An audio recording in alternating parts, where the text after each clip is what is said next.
te suplicamos en el nombre de Jesús que tú en este momento esté impartiendo sanidad, impartiendo amor a cada uno de los necesitados. En el nombre de Jesús. Amén.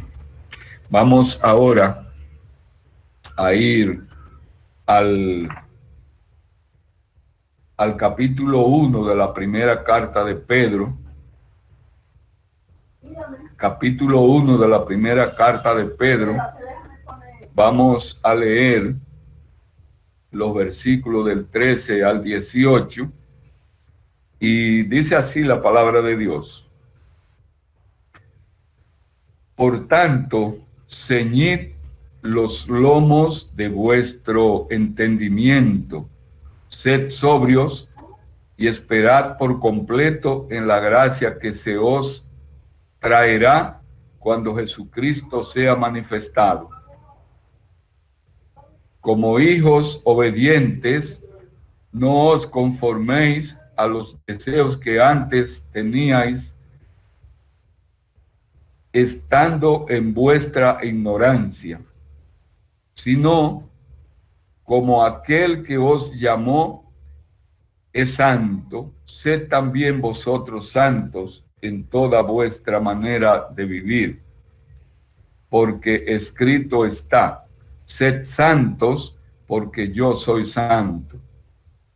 Y si invocáis por Padre a aquel que sin acepción de personas juzga según la obra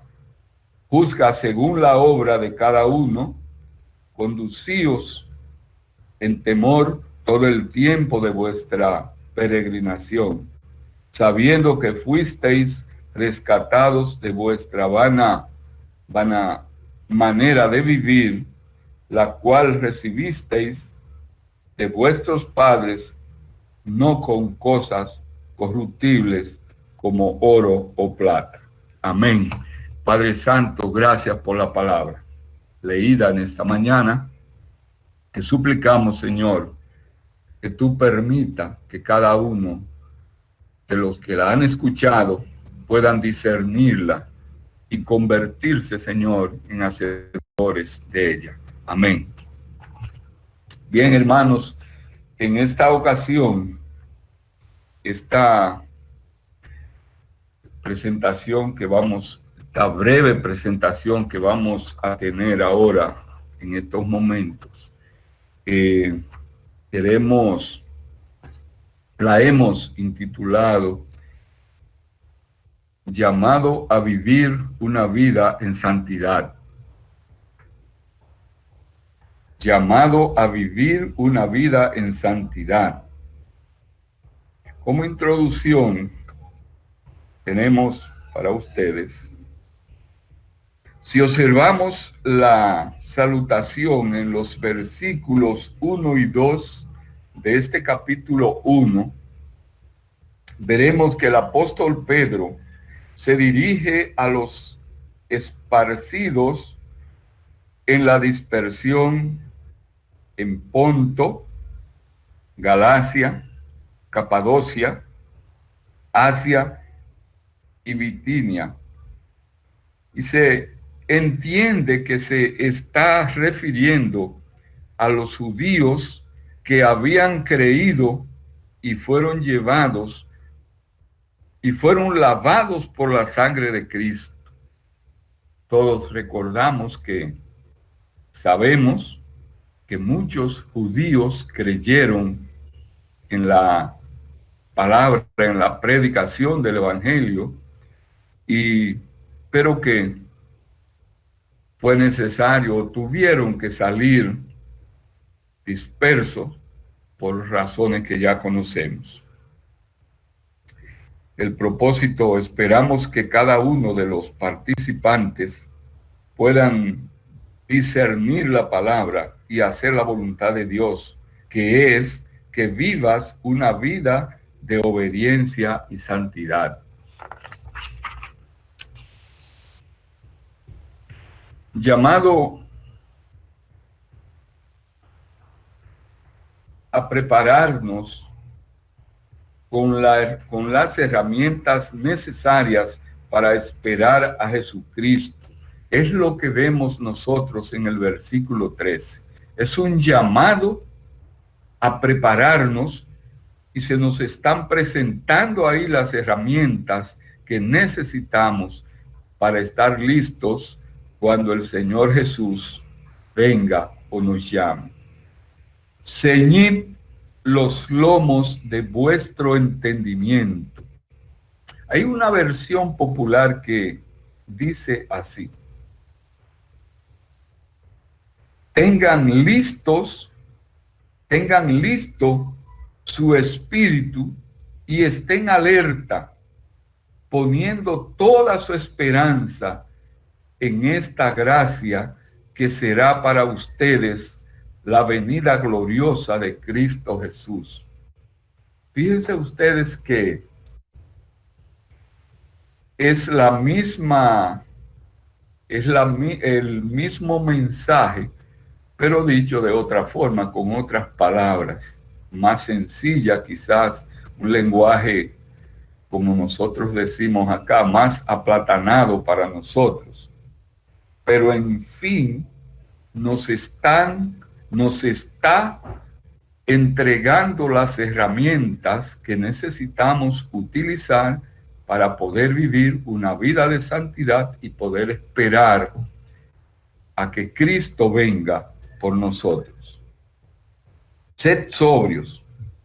El adjetivo nefalius significa sobrio con referencia a la Biblia o a la bebida, o sea, no borracho. La sobriedad se asocia a la borrachera, o sea, es lo inverso de la borrachera. La forma verbal, ñefo, solo es una en el Nuevo Testamento, en sentido figurado, ser juicioso y tener dominio propio, que es justamente la que nosotros, los cristianos, básicamente en nuestra congregación, más nos referimos a esa parte. Tener dominio propio y ser juicioso es la sobriedad. Todo cristiano justamente necesita ser juicioso. En lo que casi equivale en la parte de Hechos 24-25, el dominio propio que se trata, Pablo o el escritor allí hablaba de dominio propio y justamente se refería a esa parte de tener, de ser sobrio, de sobriedad.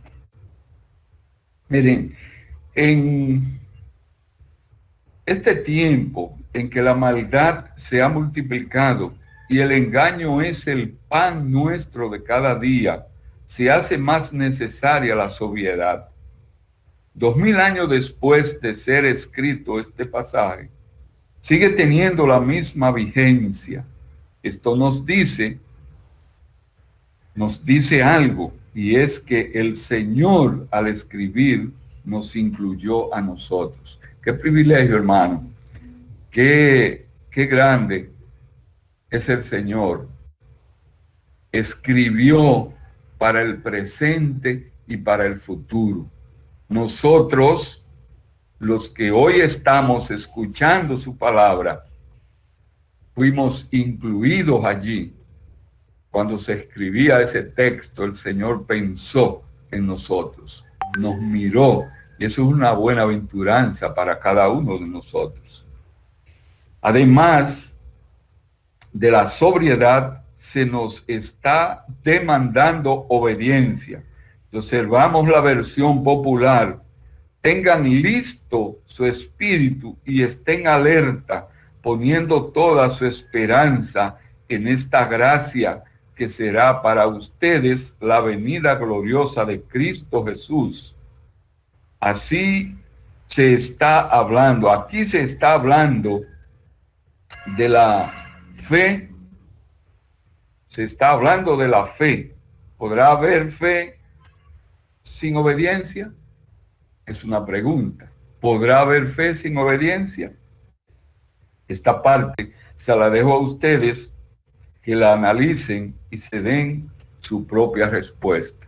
Es importante que cada uno pueda digerir esa parte, porque es personal. No es para que le respondan al dirigente, es personal. En el verso 14 vemos, somos considerados hijos obedientes. O sea, los mandatos, las ordenanzas que se nos están dando allí, o que se están dando allí, es para hijos obedientes. El Señor nos considera hijos obedientes. Entonces, como hijos obedientes, no os conforméis a los deseos que antes teníais estando en vuestra ignorancia. Antes de entrar en el análisis, cada uno debe hacerse esta pregunta. La considero yo importante. ¿Salí de la ignorancia o aún permanezco en ella? ¿Salí de la ignorancia o aún permanezco en ella?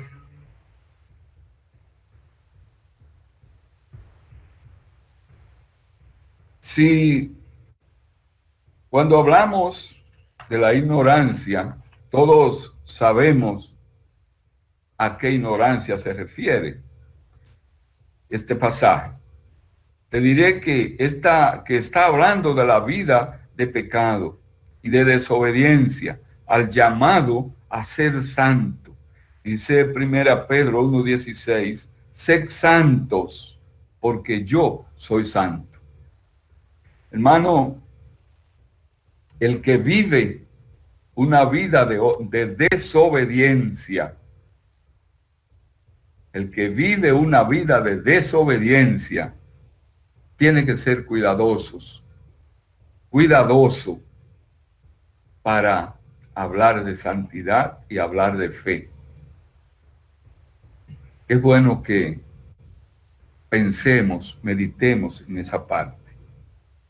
Entonces, hermanos, la santidad no solo se valora o evalúa en la iglesia los domingos. No solo debemos ser santos los domingos en la iglesia o los días de culto en la iglesia. El verso 15 habla de toda vuestra manera de vivir, de toda nuestra manera de vivir. Esto significa que es todo el tiempo, en la casa, en el trabajo, en la escuela, en el viaje cuando estoy lejos de los hermanos, y no debe ser por miedo. O sea, no debe ser por miedo porque el Señor me está observando. O sea, cuando estoy lejos de la congregación, yo puedo hacer lo que yo quiera, porque los hermanos no me están viendo, no me van a evaluar, entonces no hay problema. Pero ¿qué es lo que sucede? Que el Señor sí me está viendo. El Señor sí está siempre presente. Pero esa santidad, esa vida de santidad no debe ser por temor a que Dios me está acechando. No, porque entonces estaría viviendo una doble vida. Estoy forzado, no haciendo lo que quiero. La santidad debe ser un modo de vida, mi modo de vida. Lo que implica entonces que no tengo que hacer ningún esfuerzo, porque es que yo vivo así. Y hago las cosas de manera voluntaria, porque vivo así. Ahora, el asunto es que, ¿cómo puedo lograr eso? ¿Cómo puedo lograr esa santidad? Hermano, la palabra dice, leíamos el verso 5,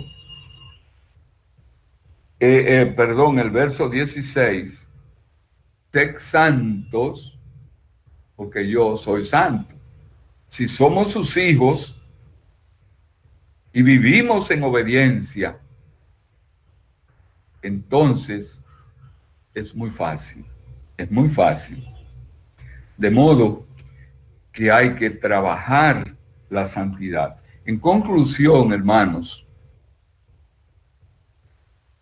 si en verdad ya tú no vives en ignorancia, si en verdad ya tú no vives en ignorancia, a que se refiere el verso 14 del capítulo 1 de la primera de Pedro, entonces te será muy fácil observar y estar alerta. Te será fácil observar y estar alerta, apoyado en la oración, la lectura y la meditación de la palabra de Dios. Piense, los tres elementos: oración, lectura y meditación de la palabra. Y esta es la garantía de que el Señor te guardará siempre y te protegerá de las acechanzas de las huestes celestiales. Cuando tú utilizas esas tres herramientas de manera ordinaria, de manera continua, y la hace parte de tu modo vivendo, entonces el Señor siempre te protegerá de las huestes celestiales. Fíjate que no te hablé de que el Señor te protegerá del mundo, el Señor te protegerá de las pruebas, no. El Señor te protegerá de las huestes celestiales. Esas huestes celestiales son las que tienen poder para hacerte daño. Pero el Señor en quien tú confías, el Señor en quien tú has creído, tiene poder por encima para destruir las huestes celestiales que quieren hacerte daño. Para el que no está seguro si ha salido o no de la ignorancia, debe haber salido de la ignorancia, aún estando en la iglesia, aún estando en la nómina de miembros o visitantes de la iglesia. Fíjate que puede estar en ignorancia todavía, aún estando en la nómina de miembros o visitantes de la iglesia. Aún estando visitando la iglesia, puede estar en ignorancia, puede estar viviendo en ignorancia. Entonces, la única salida es rendirte a los pies del Cristo y Él te lavará con su sangre preciosa y será salvo y saldrá de la ignorancia. Será salvo y saldrá de la ignorancia. Recuerda que la fortaleza de los redimidos descansa en la fe en nuestro Señor Jesucristo, en que Él murió por ti y resucitó y está a la diestra del Padre, y que un día juzgará a cada uno de acuerdo a sus hechos. Entonces, hermanos y amigos, la hora es esta. El momento ha llegado de reflexionar, de hacer un paro, hacer un alto en tu vida en tu vida espiritual reaccionar y reflexionar y verificar si todavía está viviendo en la ignorancia. Recuerda que vivir en la ignorancia es vivir en el pecado, haciendo caso omiso al evangelio de nuestro Señor Jesucristo, que murió por ti, murió por mí, murió por todos, pero solo se benefician los que realmente acuden a Él. Fíjate que bien, Él murió por todos, pagó el precio de todos, de todas nuestras culpas, pero solo una parte de los seres del mundo, de los hombres, van a ser beneficiados. ¿Por qué? Porque no todos van a acudir a Él, porque el orgullo, la ignorancia, no le van a permitir acercarse a Cristo. Por eso nosotros, los que ya hemos recibido a Cristo como nuestro Salvador, cada día debemos estar más agradecidos de Él, porque nos permitió realmente rendirnos a sus pies y lograr obtener la esperanza, confiar por fe, llegaremos a reinar con Él en la gloria eterna. Que Dios le bendiga. Vamos a orar para terminar esta parte. Santo Dios y Padre Celestial, te damos gracias, Señor, en esta mañana, porque tú nos has traído palabra, nos ha traído palabra de vida, nos ha traído palabra para reflexionar, para que nosotros, aún lo que hemos creído, Señor, podamos desempolvar, darle brillo, pasarle un paño a ese rótulo que tenemos de oro que tú nos has dado, pero que lo tenemos ahí empolvado, Señor. Permite que cada hermano pueda desempolvar esa fortuna que tiene, esa herencia que tú le has dado sin merecerla, Señor, y la tenemos ahí abandonada. Permite, Padre, que a partir de este momento cada uno de nosotros se mueva animado y haciendo conciencia plena del valor que tiene esa herencia que tú nos has prometido, que nos has regalado sin merecerla, Padre. Señor, los que aún están viviendo en la ignorancia, visitando la iglesia y participando en la iglesia, Señor, te suplicamos por ellos, Padre. Avívalos, Señor. Despiértalos, Padre Celestial. En el nombre de Jesús, yo te pido, Señor, en esta mañana, que tú lo despiertes. Padre, igual que los que están enfermos del cuerpo, Señor, levántalos. Dale, Padre, un espíritu de amor, un espíritu de obediencia y un espíritu de sacrificar algo por los demás. Señor, ayúdanos a cada uno. Danos un resto del día en paz, que podamos estar tranquilos, Señor, porque tú estás en medio nuestro. Tú estás cuidándonos, Padre Celestial. En el nombre de Jesús te lo suplicamos. Amén y amén. Dios le bendiga a todos, hermanos.